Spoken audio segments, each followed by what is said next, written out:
سلامونه جوړ بخیر. له فرید بشارت سره غږیږو. د رزمي لوبو اتل چې تر اوسه هیڅ ماته نه ده خوړلې او د نړۍ په تر ټولو معتبره سازمان UFC یا الټیمیټ فایټینګ چمپیونشپ کې لوبیږي. بشارت صاحب اول خو دغه وروستۍ بریا مبارک وي او ډیر زیات مننه چې زموږ مرکې ته حاضر شوئ. مننه وروره، ډیره مننه. اول خو مننه ستاسو ته زه رامنځته کړی یم او شکر الحمدلله خدای بیا کامیاب کړم. نو خیر ویسي. سلامت اوسئ.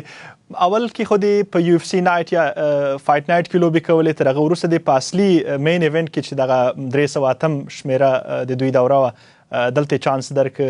دا څومره مهم پرمختګ و د تا لپاره او خصوصا په ورزشي ژوند کې دی؟ ښه پرمختګ و ده، مګر داسې ده په UFC کې ځینې فایټ نایټ وي، ځینې لکه د لوی پیپر ویو مین ایونټ یې او سره میکس یې که نه. نو ما په ډیبیوټ مې کړی و لوی پیپر ویو مین ایونټ باندې و، د جان جونز کارډ و. بیا یو دوه مې داسې په پاریس او په لاس ویګاس کې دا فایټ نایټ وکړو او دا تېر یو مې پر په ابوظبي کې د لوی UFC 308 و د 308، نو هغه هم ډېر لوی کارډ و. دا مسابقه ما د شپې وکتله، واقعا د تاسو سټرایکینګ یا هغه جنګي حالات یا مبارزه ډېره ښه وه، تر څنګ مو ګراپلینګ یا غېږه هم نیوله په یو څو ځایو کې. راته ووایئ چې څومره کار کوئ د دغسې لوبو لپاره چې آماده واوسئ او په هغه لیول کې وکولی شئ چې خپل سیال ته ماته ورکوئ؟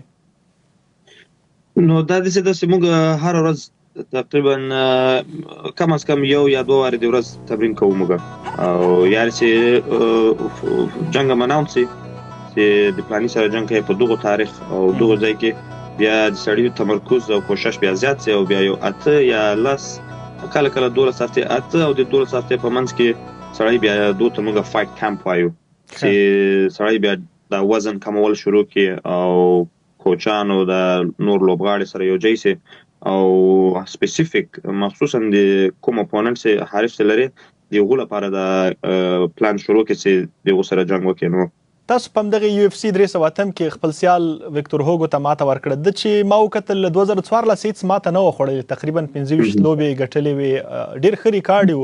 څه حس مو درلوده چې دغسې یو لوبغاړی مو مات که؟ چې UFC کې او جنگ چې کوي ته باید داسې فکر وکړې، داسې سوچ باید وکړې چې ته هر څوک ماتولی شې. نو کله چې د دوی نوم ماته راغی چې د ده سره به جنګ کوي، مهم ده چې سړی زړه ته هېڅ ډار یا ویره ونه رسوي، ځکه بیا د جنګ په ورځ هم دا معلومي دا ښیي. زه خو په ځان کې ډېر اعتبار لرم، ډېر باور لرم. زه پوهېږم دا د ما د ټیم میټ او د ما ورور او د استادان مې دي او موږ کوم کار کوو هم صحیح کار کوو او زه پوهېږم د ما سویت څه ده. نو دغه جنګ لپاره زه پوهېدلم چې هغو ډېر وخت کې جنګ نه و بللی، مګر زه دغه هم پوهېدلم ځان کې مې ډېر باور لرل چې دی د ما سویه نه ده. صحیح. په دغه بریا سره د تاسو د بریاو شمېر فکر کوم 14 ته ورسېد او تر اوسه مو ماته هېڅ نه ده خوړلې د UFC په شمول البته. داسې 14 ته ورسېد. خپل فایټونه اول کې په بریتانیا کې پیل کړه، بیا کراکره همداسې مخته راغلی و. اوله شروع هم که دلته برتانیا کې په لندن کې شروع کړو، ځکه موږ خو د 20 کاله کېدل چې دلته اوسېدلو. نو دلته په لندن کې زیاتره جنګونه وکړو، بیا ولاړو. البته فرید جان یو لنډه مداخله، جنګونه چې د لیدونکي وایي چې فایټ دی، البته ورزشي هغه فایټ یا لوبې چې کومې دي دغه مو هدف دی؟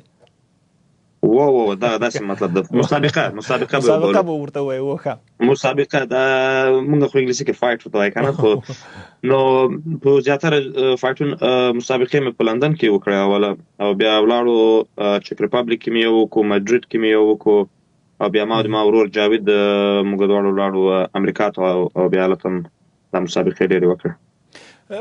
امریکا ته هم لاړله، UFC ته مو چې کله لار پیدا کړله، هغه هېڅ راته ووایي چې کله په اول کې UFC ته قرارداد واخیسته. جاوید خو فکر کوم مخکې تللی یا دواړه جوړه سره تللي وایي څنګه؟ اوله خو جاوید UFC ته ولاړ، خو موږ یو ځای ولاړو امریکا ته چې ټرینینګ او تمرین او ټول هلته وکړو. که تاسې په یاد وي د جاوید خوا یو ډېر مشهور جنګ و د اسرائیل سره یې وکړو، اوس بیا دلته په د وزن ورځ باندې دلته یو کنځا کړې وه، هغه وزن هم مس کړو، درون راغی او بیا د مسابقې په شپه بیا جاوید ډېره ښه ماتې ورکړه او په هغه شپه جاوید UFC ته لاړ. او خو زه خو بیا یو کال بعد لاړم، خو فوجي ولاړو امریکا ته چې دا تمرین وکړو. ډیر ښه. د جاوید بشارت یادونه مو وکړه. البته دوستانو باید ووایي چې جاوید بشارت د فرید بشارت مشر ورور دی چې په UFC کې فکر کوم یوازې یوه ماته خوړلې ده او تر ډیر ښه ریکارډ لري. 15-14 مسابقې ګټلې دي او واقعا یو ډیر تکړه سټرایکر لوبغاړی دی چې په بانټم ویټ کې البته د شاوخوا 18 کیلو وزن کې ډېرې ښې لوبې کړې دي. د بشارت په اړه هم راته وایي د جاوید چې دواړه سره ګډ تمرینونه کوئ. څه یو حس لرئ چې دوه ورونه په یو کلب کې یو ځای سره تمرین کوئ او ډېر وخت سره یو ځای تېروئ؟ نو دی خو مې ورور ده، نو ټول ځوان سره رالوی سوي، یو بل څرنګه سره پیژنو. نو دی هم د ما ورور ده، هم د ما لوبغاړی ده، هم مې استاد ده. Rock, paper, scissors, shoot. Rock, paper, scissors, shoot. Rock, paper, scissors, shoot.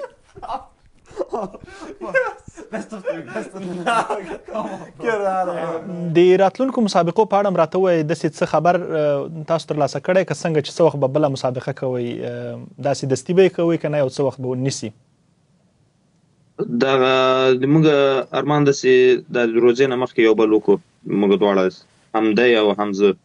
نو روزه دا تقریبا د فبروري که د مارچ په شروع کې ده، زه فکر کوم. نو دغه جنوري او فبروري کې به حتما د موږ دواړه یو بله مسابقه وسي. ښه ډېر ښه. اوس د کوم وزن کې چې تاسو لوبېږئ دلته خو البته ډېر مشهور لوبغاړي پخوا لوبېدل، لکه هوزي الدو، په خپله کانر مګریګر چې به یې وزن پورته که، او اوسنی اتل چې دی د ګرجستان دی میراب دالشویلي. په دغسې لوبغاړو کې له کوم یو نه ډېر متاثره شوي یاستئ؟ مثلا فرانک ایډګارو یا شانو مالي چې اوس راغلی یو څه وخت مخکې، ډېر تکړه لوبغاړي په دغو وزنونو کې.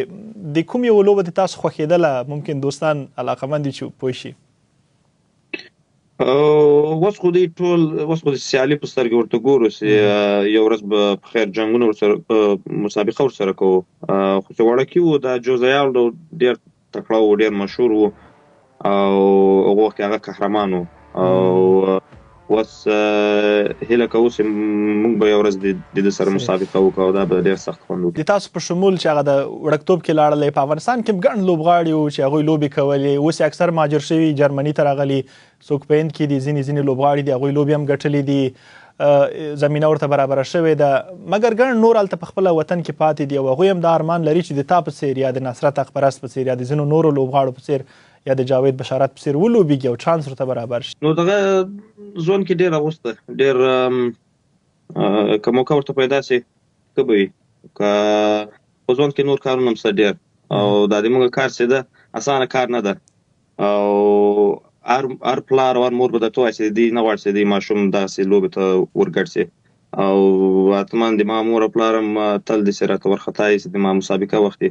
نو نور ډېر کارونه شته، ډاکټري شته، انجینري شته، نور ډېر کارونه شته. نو زه به د خپل ماشوم لپاره ونه غواړم چې دغسې لوبې ته ورګډ شي. نو هر څوک د خپل کار کوي او خو سخته لوبه ده او زه به ونه غواړم چې ما خپل ماشومان چې داسې سخته لوبه وکړي. البته د تمرینونو سختۍ او بیا د لوبو سختۍ، خو فکر کوم له لوبو خو به طبعا ډار نه لرئ، مګر تمرینونه ډېر په سختۍ کوئ او ډېر زحمت پرې باسئ. حتما به په دې خاطر نه غواړئ چې یعنې دومره سختي په اولاد باندې راسي.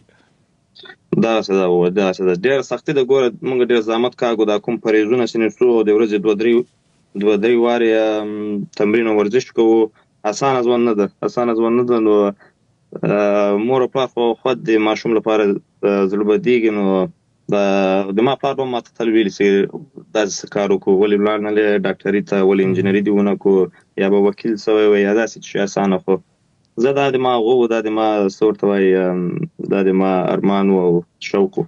خو ښه شو چې هغه د زحمتونو مو رنګ راوړ او اوس د دې تر څنګ چې له خیره د خلکو ترمنځ محبوب او مشهور یاستئ، پیسې هم ګټئ، یعنې یوه لاره ده د دې لپاره چې ښه انکام ولرئ.